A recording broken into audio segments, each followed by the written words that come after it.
Welcome back everyone to the channel, and today I am going to reveal to you some of the plants which came in the mail actually yesterday while I was at work. This one here is a Nepenthes hybrid, which is Nepenthes lowii, which is crossed with ventricosa, and the lowii parent is very interesting looking because its pictures kind of look like nature's toilet seat because of the lowii with its upper pictures. It has the upper pictures. It swells up at the top, gets skinny in the middle, and it expands at the bottom with a wide peristome. That's the lip of the top of the pitcher, not the lid, but the lip around the pitcher. And the other one is this one right here, and it is actually a species of Carnivorous bromeliad. You have heard me correctly. It is a bromeliad, which is carnivorous, and it is this guy here, Brachynia reducta, from a curious plant. There's been scientists for years have been speculating and studying bromeliads because that sometimes insects do fall into the bromeliad's little water bowl, and they do drown. And botanists have wondered if some of these plants may have actually evolved carnivory because this one here has actually this one here lives in South America alongside South America's pitcher plant, the helianthera, which is a nutrient deficient soil. Wait, hold on. This carnivorous bromeliad came in today actually, and the other one that came in yesterday was this sundew here.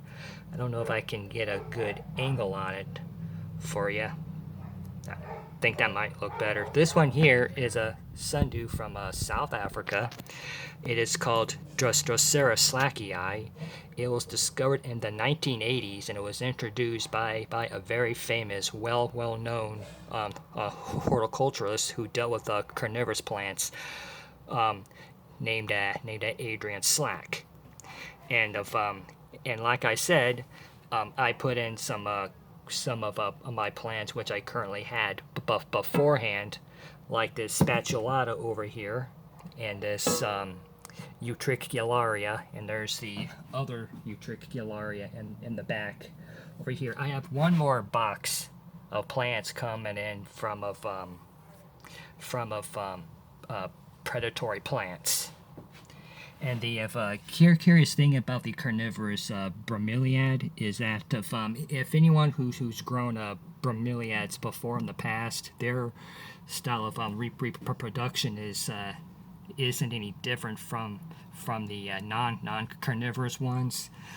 This plant is going to get a lot bigger. I mean, like tall, and like any other bromeliad, it's going to grow the little plantlets around its base, which are referred to as pups.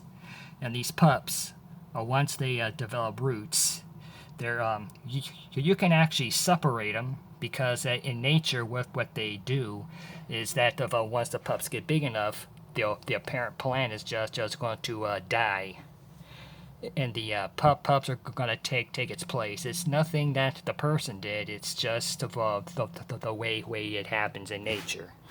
Excuse me. These things here just keep on wanting to come down.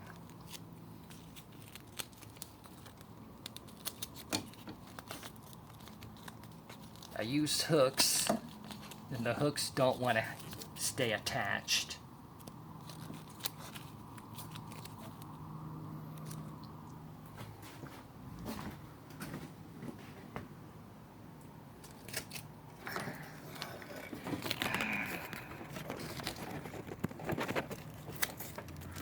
This is to give my terrarium the light source that it needs for the plants.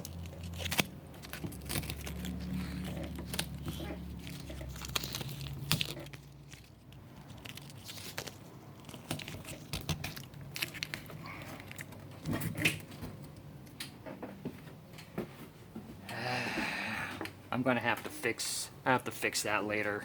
Doesn't want to stay put. In any case, the sundews which I put in here anyway from before, they're doing well, and I was hoping to get a couple of butterworts, the Mexican variety, to have colonized this piece of mahogany wood, but that didn't happen, and I'm not pushing my luck with my family because they're gonna flat out say no. And so I'm just gonna have to wait again for a long while, and I'm gonna have to make do with the plants that I currently have. It's always fun to get new plants in the mail. It always is, and I'm gonna love to see if how the Nepenthes and the Carnivorous bromeliad start to grow. And so if that is wraps up the current update. And so if, once I finally put in the last of the plants, I will bring you back and show you about what the what this terrarium looks like. Oh yeah, before I forget, I did include these springtails. Anyone who is in the vivarium hobby are going to be familiar with springtails. What these actually do is that they actually keep the terrarium or the vivarium clean. They have eat up all the dead stuff, and they also break down any organic waste, the animals which might already be in there. Uh, Release, and of course, and some people release isopods. I don't want to release isopods because there's always a chance the isopods could munch on the plants, and I want the plants to be the ones doing the munching. Okay, I'll see you next time.